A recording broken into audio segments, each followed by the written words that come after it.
байна. Ер нь бол нийгэмд бас яг энэ донорын тухай хуулийг мэддэг хүн цаар хүрээ мэдээлэл хэрэглээ гэдгийг бид нар бас нэг талдаа бодох хэрэгтэй юм шүү. Ялангуяа манай нийгмийн бодлогын байнгын орой нэг сурталчлах тал дээр нэлээд сайн ажиллах шаардлагатай болов гэж харж байгаа. За Монгол Улсын хүн амын сургын 2040 он 5 он хүртэл хэтийн төлөвөөр идэвхтэй донор 25-45 насны тоо дунджаар 2 дахин буурахаар байгаа бөгөөд дунджаар 20 орчим жил үргэлжлэх цонх үед цусан бүтээгдэхүүний нөөц за хангамжийн тасралтгүй байдлыг хангах нь бидний өмнө тулгымдсан гол асуудал болж байна гэдэг ингээд та бүхний оруулж ирсэн мэдээлэл төр байна л да. Тэгээ би ингээд харсан чинь бид нар ер нь энэ донор гэдэг ач холбогдлоо өөрсдөө хэр төвшөнд хүлээж авч байгаа. Нөгөө алдаршуулах, урамшуулах гэдэг л юм яриад байдаг болохоос одоо тэгээд яг нэг үлэхэд тэнд алдаршаач яах юм. Одоо би одоо тэд удаад гэсэн гээл одоо нэг сошиалар яваад талтай биш. Ингэртэй нэг юм зүч яваад талтай биш. Яг нэг үлэхэд. Бид нар энэ урамшууллын тогтолцоотой холбоотой асуудал гэдэл их зөв хүндэгстэй юм шиг харагдаад байгаа. Одоо энэ жишээлбэл донорын тухай хуулийн 13.1-5 дээр амьд донор эргэтнээ өгсөний дараа хөдөлмөрийн чадвар алдсан тохиолдолд нийгмийн даатгалын ерөнхий хуулийн 43.5 заасны дагуу хөдөлмөрийн чадвар алдагдлыг тогтооно гэдэг ингээд заагаад өгсөн. 13 дугаар зүйлээр донорын эрх үүрэг дээр одоо ингэн тэгнэ гэл ингээл тодорхой хэмжээний заалтуудыг заагаад өгсөн л байна л да. Гэхдээ бид нар энийг эргэцсэн орчин дээр нэлээд тодорхой болгох хэрэгтэй юм шиг санагдаад байна. За ялангуяа энэ донорын хамгаалалт урамшууллын зохицуултуудыг бид нар хуулиндаа тусгаж өгөх шаардлагатай биш үү. Бидний хувьд бол энэ донортой холбоотой асуудал дээр ялангуяа амьд донор за одоо цус өгж байгаа хүмүүс байна. Тодорхой хэмжээнд хамаатан садангийн хүрээнд л өнөөдөр явж байгаа бохны нэг үлэгт. Нөгөө илгээ байд юм уу, бөөрөө байд юм уу ингээл ээжтэй, аавдаа, охиндоо, хүүдээ гэл ингээл явж байгаа шиг. Тэгээ бид нар энэ Монголын донорын өвөд ажиллагаа сайн дурын үн төлбөргүй байх ёстой гэж заасан. Тэгээд амьд доноруудын эрүүл мэндийн хамгаалалт даатгал санхүүгийн нөхөн олгортой асуудал өнөөдөр яг дэлхийн дундчтай харьцуулахад ямар түвшинд явж байгаа. Эн чинь өөрөө эргээд нөгөө донор байх гэдэг одоо хүсэл сонирхол гэдэг юм уу? Эсвэл одоо тодорхой хэмжээнд амь насаа хамгаалуулахтай холбоотой асуудал байд юм уу? Холбогдох ёстой болов уу гэж хараад байгаа. За амьд доноруудын хувьд бол энэ эрүүл мэндийг насан туршдаа эрсдэлтэй байдаг учраас төрөөс эрүүл мэндийн даатгал нөхөн олгор олох энэ хуульчлах асуудлуудыг бол жоохон сайжруулж өгвөл их зүгээр юм биш үү. За ялангуяа энэ амьд доноруудын хувьд эрүүл мэндийн насан туршид нь хянах эмчлэх үүргийг төр хүлээж болох уу? Энэ дээр та бүхэн ямар бодолтой байгаа вэ? Мөн одоо эрүүл мэндийн даатгалын өнгөлт нийгмийн даатгалын хамгаалтын асуудлууд Ах уу нэмэлтээ. За нэмэлт 1 минут. Гэх мэтлэнгийн ингээд эрүүл мэндийн даатгал нийгмийн даатгалаас авахуулаад энэ хөнгөлт чөлөөлтөй холбоотой асуудлуудыг нэмэгдсэн энэ доноруудаа шийдээд өгчих биднэрт боломж байгаа мó байхгүй мó гэдгийг хууль эрхцэн орчин та бүхэн маань яаж харж байгаа юм бэ гэдгийг асуух гэсэн. За нэг ахаад нэг зүйл байна. За би бол хайгаад олсонгүй. Энэ бэлгийн эсгийн донор тээгчигчийн зохицуулалттай холбоотой асуудлууд байна. Энэ бол одоо бид нар нэг үгэлэхэд ичээд ах сэдв болол биш шүү дээ. Тээгч ихтер бол хуулийн 3.1.16 дээр тээгч их гэж бусдын өр хөврөлийг тээж хүүхэд төрүүлэх эмэгтэйг гэж заагаад 18.5 дээр эрүүл мэндийн шалтгаанаар өөрөө жирэмслэх ураг тээг хүүхэд төрүүлэх чадваргүй нь эмнэлгийн дүгнэлтээр тогтоогдсон эмэгтэйг тээжихээр дамжуулан хүүхдээ болохыг зөвшөөрнө гэж заасан. Үйлчлэлсэн. Гэтэл сүүлийн үед жишээлбэл өндөр хөгжилтэй орнууд би галбраа алдахгүй, ингэхгүй тийхгүй бид нар тээгч их авч өөрсдөө гэд хүсэл сонирхлоороо тээгч их болдог энэ процессыг явж байгаа шүү дээ. Тэгээ энэ одоо жишээлбэл боломжтой юм уу?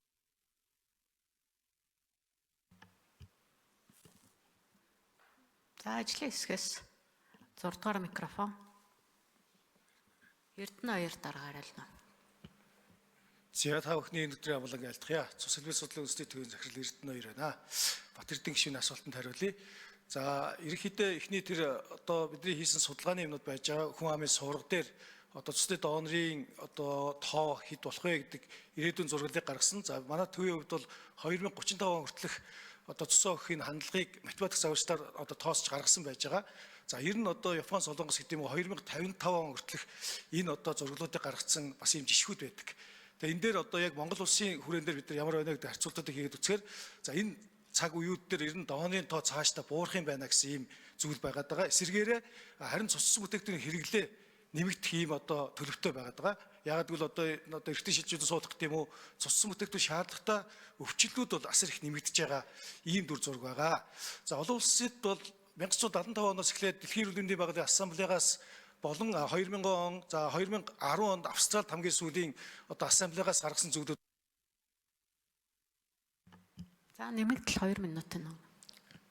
Цусны донор хүн гэдэг бол сайн дурын авлаггүй үндсэн дээр одоо цусоо өгөх ёстой гэдэг нэг гол үзэл баримтал байгаа. За энэний цаана бол цуссан бүтээгдэхүүний аюулгүй байдал, одоо чанарын асуудал гэдэг юмнууд одоо маш их өндөр тавигддаг. Ялангуяа одоо өндөр хөгжтэй орнууд, за мөн одоо дунд хөгжтэй орнуудын хөгжиж байгаа орнуудын хувьд ч гэсэн одоо ер нь бол 100% сайн дурын авлаггүй донорыг нэ шилжсэн байгаа. Монгол улсын хувьд 2016 онд 100% төрсөн. За энэс өмнө бол бас тодорхой хувьд гэрүүлийн доноруудын бас юм хувьд байсан. Тэгэхээр яг цусны донорын хувьд онцолж авч үзвэл одоо бид энд гол юмнууд бол тухайн доноруудыг алдаршуулах, одоо нийгэм таниулах энэ ажлуудыг одоо илүү явуулаач гэдэг одоо энэ олон улсын байгууллагуудын зөвлөмж байдаг. Энд бол Дэлхийн эрүүл мэндийн байгууллагаас гаргасан 8 санамжич байдаг. Энэний 4 санамжчдэр энэ талаар одоо бас дурж өгсөн байдаг. Тэгэхээр энэ бол эргээд яг цусны аюулгүй байдлаа хангахад бол чухал нөлөөтэй гэдэг учраас бид нар яг энэ үзэл баримтлалыг одоо Монгол улстай яг одоо энэ зөвлөмжийг авч эрүүл мэндийн сайдын тушаал гарч байгаа одоо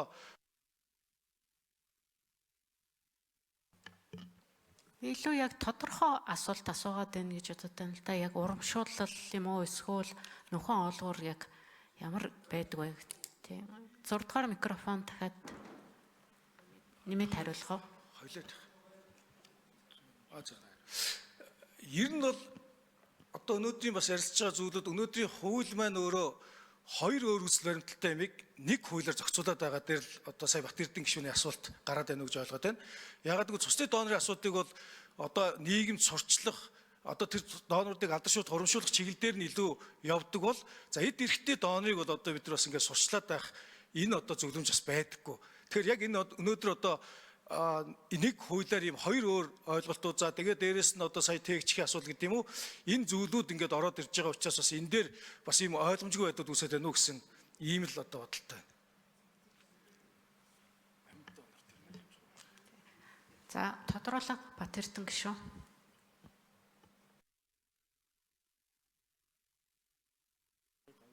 Эсрэгээр нь яриад байна л да. Бодит нөхцөл байдал дээр нь дэмжээч л гэдэг байгаа шүү дээ.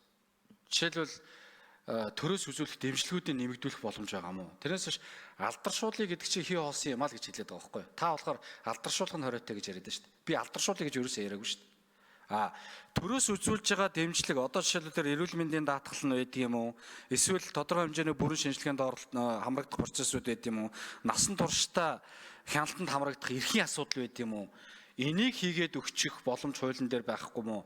Өнөөдөр ажиллаж байгаа ажиллагаач ерөөсөө шүүмжлэг байхгүй юу? Ерөөсөө шүүмжлэг. Яаж өнөөдөр нийгмийн бодлогын байнгын орон дээр асуудал хаана байна? Тэр асуудлуудыг хэрхэн шийдвэрлэх вэ гэдэг дээр чинь дэмжиж өгье л гэдэг шүү дээ.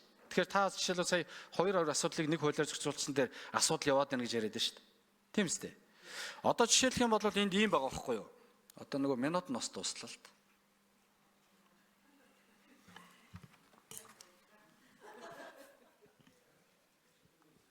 Хоёр хариулт байгаа шүү дээ. Сая Батэрдэн гишүүн сая хариултандаа тэгээд бас нөгөө тэгч ихтэй холбоотой бас асуулт асуусан. За 5 дугаар микрофон. Нэрээ хэлээд. Эрүүл мэндийн хөгжлийн төв эрчим шилжүүлэн суулгаалтны дараа алтналах. За донорын тухай хуулийн дээр яг 3 төрлийн донор байгаад байгаа. Амьд донор, амьгүй донор, цусны донор гэсэн 3 төрлийн донор байна. За амьд донор, амьгүй донор дээр бол эрчим шилжүүлэн суулгалт дээр бол хэрэглэгддэг байгаа. Амьд донорын одоо зохицуултын донорын тухай хуулийн 18/2 дээр нэг үгээр хэлэх юм бол нөгөө эмчлүүлэгчийн маань гэр бүлийн гишүүн байна гэж заасан байгаа. За энэ дээр бол олон улсад баримталдаг энэ амьд донорын зарчим юу вэ гэхээр аль болох энэ амьд донорыг дэмжихээс илүүтэйгээр амьгүй буюу энэ тархины үхэлтэй донорын үйл ажиллагаагаа дэмжих гэсэн зарчмыг баримталж ажилладаг. Энэ талаараа Дэлхийн эрүүл мэндийн байгууллагаас өгж байгаа зөвлөмж гэсэн бусад Стамбулын тунхлын одоо баримталдаг зарчим дээрээ ч гэсэн энэ үйл ажиллагаа хэрэгждэг байгаа. Тэгэхээр харамсалтайгаар хэлэхэд нэгэнт нас бархан тодорхой болцсон хүнийхээ эд эрхтнийг бусдад амьдрал биелүүлэх гэсэн энэ тогтолцоо юм. За энэ дээр За нэмэлт 3 минутын өгнө.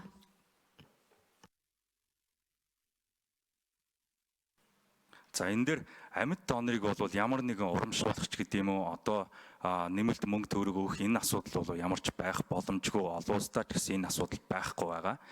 Яагаад тэгэхээр тухайн донор болсон хүн маань эргээд ажил хөдөлмөрөөр эрхлэх ёстой, эргээд нийгмийн амьдралдаа хэвийн орох ёстой байдаг. Тэр ч утгаараа олон улсдаа амьд донороос илүү амьгүй донороо ашиглал гэдэг зарчим байдаг. Тэгэхээр амьд донор бол одоо тал илгээж гэдэг юм уу нэг бөөрөө өгж байгаа хэдий ч эргээд 100% өмнөх амьдрал шиг байхгүй байдаг учраас нэгэнт одоо нас орхон тогтоогдсон энэ амьгүй буюу тархины бүтээл донорын үйл ажиллагаа дэмжиж ажиллаа гэсэн байдаг. За дараагийн асуултан дээр энэ бэлгээс энэ тээгчхийг ашиглаад одоо ямар нэгэн галбар одоо сайн дураараа одоо тээгчийг ашиглаж болох уу? Энэ бол олон улсдаач боломжгүй ийм тохиолдол байдаг. Монгол улсын баримталж байгаа зарчим нь бол яг үнэхээр тухайн хос маань өөрсдөө тээх боломжгүй тохиолдолд энэ тээгчийг ашиглая гэсэн энэ. За ер нь энэ донортой холбоотой асуудал бол нэлээд тийм мэрэгжлийн асуудал байна. Тэгэхээр бид нар энэ дээр бас сайн анхаарч бас гишүүд маань өөрсдөө бас нэлээд сайн ойлголттой болох хэрэгтэй байна. Би ч бас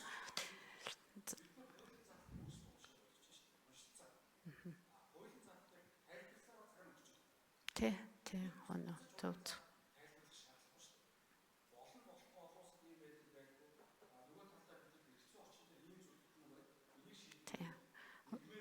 Тэ. Өнөө одоо яг цаашдаа хууль дээр ямар өөрчлөлт оруулах хэрэгтэй вэ? Яаж сайжруулах вэ? Энэ тал дээр л манай ажлын хэсэг бас анхаарч ярина гэж хүсэж байна. Сэргэлэн гишүүн ярих. Сэргэлэн юмж ярих чинь тий 4-р микрофон. За баярлалаа. Ер нь бол манай энэ доондын хуулинд амьд доондын талаар нэг л заалт байгаа. Тэр нь болохоор эмнэлгийн хяналтанд тогтвол үзүүлэх амьдралын чанарыг хангах тасралтгүй тусламж үйлчилгээ хүртээмжтэй авах гэсэн ийм заалт байгаа. Ер нь хуулиараа бол бас нийгмийн даатгалын хуулиараа тахил дутуугийн одоо хөдөлмөр хөнгөвчлөх энэ юунд бол амьд донорууд илгэнийг жишээлбэл 6 сараас 1 жил хэрэг хүндэтгэх шалтгаантай байвал өшөө нэмж одоо энэ хугацааг сунгаж болно гэсэн ийм заалт байгаа. Гэхдээ үнэхээр өнөөдөр энэ амьд донор гэдэг бол бааtruуд байдаг.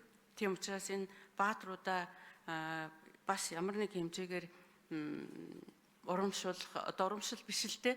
Ер нь эрүүл мэнд талаас нь бид нар бас нэлээд их анхаарч энэ хуулиндаа бас нэмэлт нэлээд зохицуулга оруулах ийм шаардлага бол бас бидэнд байгаа. Тийм учраас манай ажлын хэсэг бол энэ дээр бас цаашдаа ч ажиллана. За ялангуяа тэр доондын амьд доондуудын хөдөлмөрийн чадвар алдалтын хувийг тогтоох. За тэгээд тэр нь илэг нэг өөр, бөөр нэг өөр байгаа л да. Жишээлбэл илэгнийх бол би мэдж байгаагаараа 6 сараас 1 жил гэсэн хөдөлмөрийн чадвар алдалтыг тогтооно гэсэн ийм одоо дүрэн байгаа. Тэгэхээр бид нар бас энэ дээр ч гэсэн эргэж харах бас шаардлага бол бас байгаа. Тэгэхээр энэ дээр бас бид нар ажлын хэсэг дахиад бид нар ярилцах байхаа энэ дээр. За дараа нь энэ амьд донорууд дээр бол ер нь тухайн одоо хүн бол эргэтний өгөхдөө дандаа ах トゥ хамаатан садан төрөл төрөстөөс нь авж байгаа. Энэ бол үн төлбөргүй өглөггүй донор гэдгээрээ бол бид нар энийг бас сурталчлах боломж бол үнэхээр юм байдаггүй. Зүгээр амьдгүй донорын тохиолдолд бол ар гэрт нь өгөх одоо тэр тэтгэлэг хангамжийг бол бид нар бас нэмэхгүй бол үнэхээр энэ бусад оронд бол ер нь амьгүй донор одоо эргэтнийг нь өгсөн тохиолдолд ар гэрт нь бол тодорхой хэмжээний одоо тийм оршуулгын зардал, сэтгэл ханамжийн төлбөр гэдэг юм одоо ийм юмнууд бол нэлээд их өгдөг юм байна лээ. Манай оронд бол энэ одоо асуудал бол харьцангуй 3.5 сая төгрөг гэдгээс өөр зүйл байхгүй байгаа учраас бас цаашдаа одоо та бүхэн минь ялангуяа энэ амьгүй донорын гэр бүлд өгөх сэтгэл санааны тайтгарал гэдэг юм уу энэ чиглэлийн одоо хуулийн зүйл ороод ирвэл дэмжиж өгөөрэй л гэж хүсэх байна.